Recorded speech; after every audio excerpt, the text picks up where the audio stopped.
السلام عليكم، ازيكم؟ عاملين ايه؟ ان شاء الله تكونوا بخير.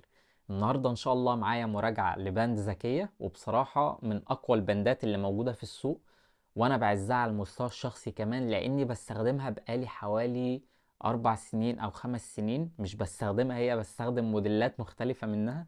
استخدمت المي باند 4 والمي باند 6 والمي باند 7، والنهارده يعني جاي اراجع معاكم المي باند 8. بصراحة انا بستخدمها بقالي حوالي 50 يوم تقريبا، وخليني اقول لك على مميزاتها وعيوبها وايه الجديد فيها والاختلافات ما بينها وما بين الموديلات اللي فاتت، وهل تستحق الشراء ولا ما تستحقش الشراء. بس طبعا قبل ما نبدأ مش هوصيك باللايك والاشتراك في القناة، لان دي اكتر حاجة بتدعمني وبتساعدني ان انا اكمل المحتوى ده. وهنبدأ باستعراض محتويات العلبة. طبعا ده شكل العلبة زي ما انتم شايفين، ما تختلفش كتير عن العلب بتاعة الموديلات القديمة، يعني يعتبر هي بنفس المحتويات. كمان دي الساعة نخليها على جنب، وده كيبل الشحن. طبعا بيجي مختلف عن الموديلات اللي قبل كده، ماجنتيك برضو ولكن شكل مختلف. يعني مثلا ده شكل كيبل الشحن في مي باند 6 ومي باند 7، كان بيجي بالشكل الدائري ده، انما دلوقتي هو بيجي بالشكل ده. طبعا الساعة انا بستخدمها بقالي حوالي 50 يوم، فما انصحش اي حد ان هو يجيب اللون الابيض ده او اللون اللي هو الفاتح منها، لان طبعا بيتوسخ زي ما حضراتكم شايفين، وبيكون صعب في التنظيف، مش بيتنضف كويس. واللون الاسود بصراحة برضو شكله كويس وشيك جدا، وده برضو اشيك، ولكن ده في التنظيف بيكون صعب ومش بيتنضف. يعني انا حاولت ان انا انضفه كتير، الوسخ ده والسواد ده مش بيطلع. فلك حرية الاختيار، ولكن انا منصحكش باللون ده عن تجربة. الساعة طبعا بتيجي بنفس الشكل بتاع الاصدار القديم اللي هو المي باند 7، ولكن بشوية تطويرات كده. الجزء ده مش عارف بصراحة هو معدن ولا بلاستيك، مش باين له ملامح، ولكن يعني انا اتوقع ان هو يكون من البلاستيك.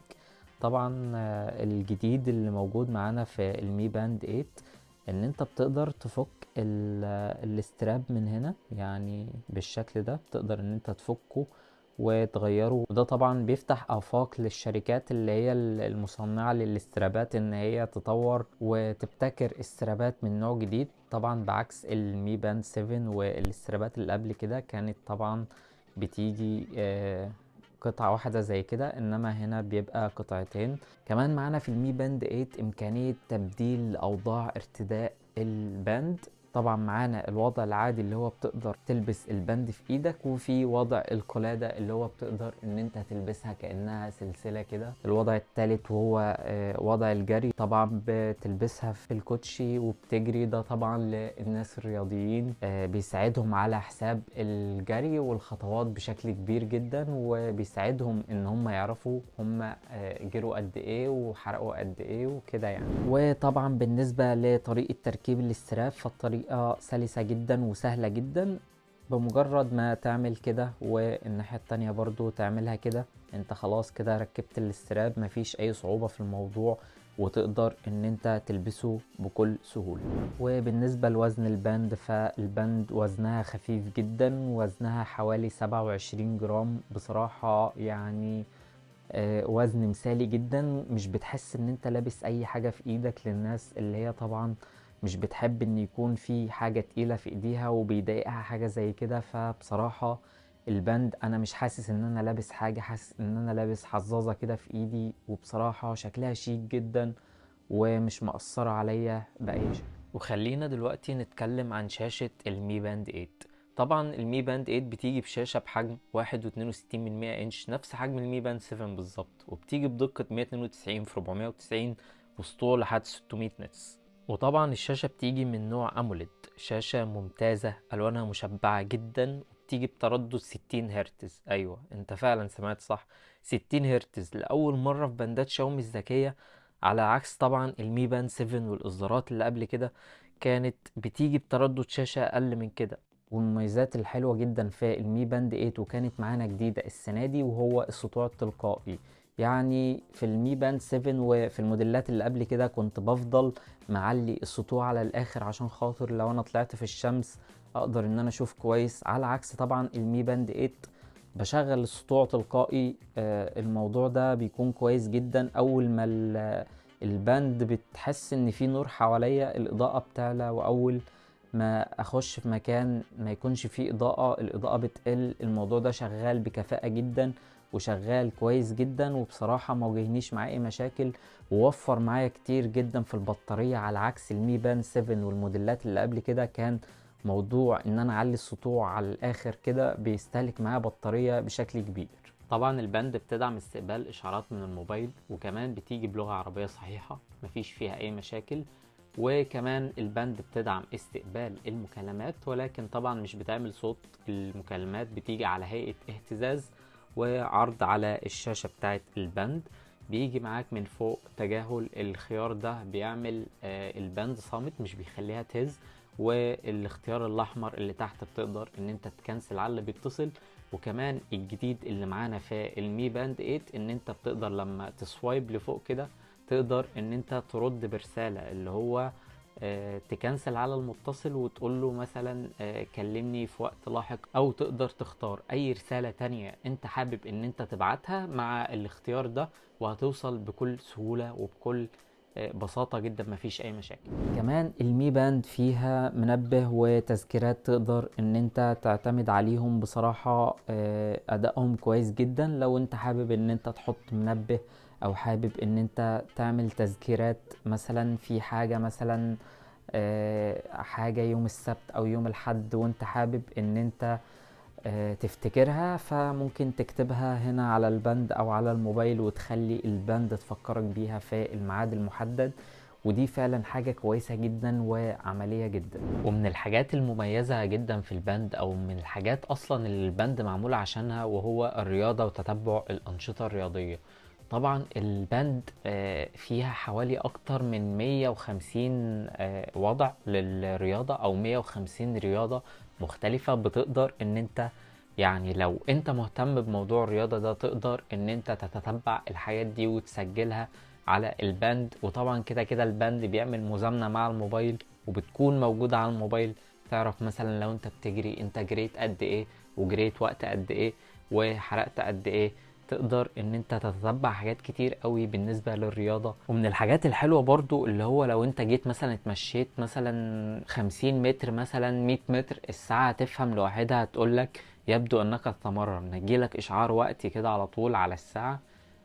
تقدر ان انت تعمل المشي، وتقدر ان انت تعمل تجاهل. لو عملت المشي هيفتح لك طبعا عداد للمشي والوقت والحاجات دي. لو عملت تجاهل تبقى انت مش عايز البند ان هي تحسب انت بتعمل ايه او انت بتمشي منين لفين او وقت قد ايه كده يعني. كمان البند فيها قياس لنبضات القلب وتشبع الاكسجين في الدم والتوتر. بس طبعا القياسات دي ما تعتمدش عليها بشكل كبير. حاول ان انت تعتمد على الاجهزة الطبية عشان خاطر بتكون يعني دقيقة اكتر من البند والحاجات دي. وكمان برضو البند بتقدر تحسب لك عدد ساعات النوم، وتحسب لك قد ايه نوم عميق ونوم متقطع. ولو صحيت بالليل برضو البند بتحس وبتعرف انت صحيت في الوقت الفلاني. كمان لو انت نمت وجالك اشعار البند بتعمل عدم ازعاج لوحدها، بتفعل وضع عدم الازعاج بمجرد ما تحس ان انت نمت. ودي ميزة كويسة جدا ومحترمة جدا، وكويس ان هي موجودة فعلا في المي باند.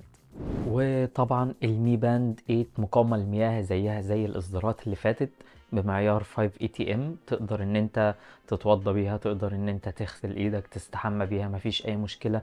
ويلا بينا نجرب مع بعض. بص يا معلم سيبها ما تقلقش مش هيحصل لها حاجة. كمان برضو في حاجات انا عملتها يعني تجارب ما انصحش اي حد ان هو يعملها مع المي باند، ان هو ينزل بيها البحر، ان هو يعرضها للمياه المالحة. الباند مش مضادة للمياه المالحة، ولكن بصراحة انا نزلت بالمي باند 4 والمي باند 6 والمي باند 7 نزلت بيهم البحر ما واجهنيش اي مشاكل. وفي الصيف الجاي هنزل بالمي باند 8 البحر عشان برضو اجرب واقول اذا كانت بتستحمل فعلا المياه المالحة ولا لا. وبالنسبة طبعا لعمر البطارية، فهنا البطارية هتقعد معاك من حوالي 4 أيام لحوالي 10 أيام طبعا على حسب استخدامك. والاستخدام من شخص لشخص بيفرق في حد ممكن يستخدم كل حاجة في البند ويستخدم البند بأقصى القدرات بتاعتها، فالبطارية ما تقعدش غير حوالي 3 أيام أو 4 أيام. وفي واحد يكون بيوفر في البطارية، مش بيحب ان هو يستخدم مثلا القياسات التلقائية والحاجات دي، فكده البند تقعد معاك لفترة أطول. وأما بالنسبة للشحن، فالبند بتتشحن في حوالي ساعة. لأول مرة البند تتشحن في ساعة شحن سريع، قبل كده كانت بتتشحن في ساعتين، والوضع بصراحة دلوقتي كويس ومستقر جدا، وعمر البطارية كويس، والبند أداها كويس جدا في البطارية وكمان في سرعة الشحن. كمان تقدر ان انت تتحكم في الموسيقى او ايا كان اللي انت بتسمعه على الموبايل، تقدر ان انت تتحكم فيه من هنا، ان انت توقف او ان انت تشغل او ان انت تعلي الصوت مثلا او توطي الصوت. يعني دي حاجة كويسة جدا تقدر ان انت تعملها من الباند من غير ما تمسك الموبايل.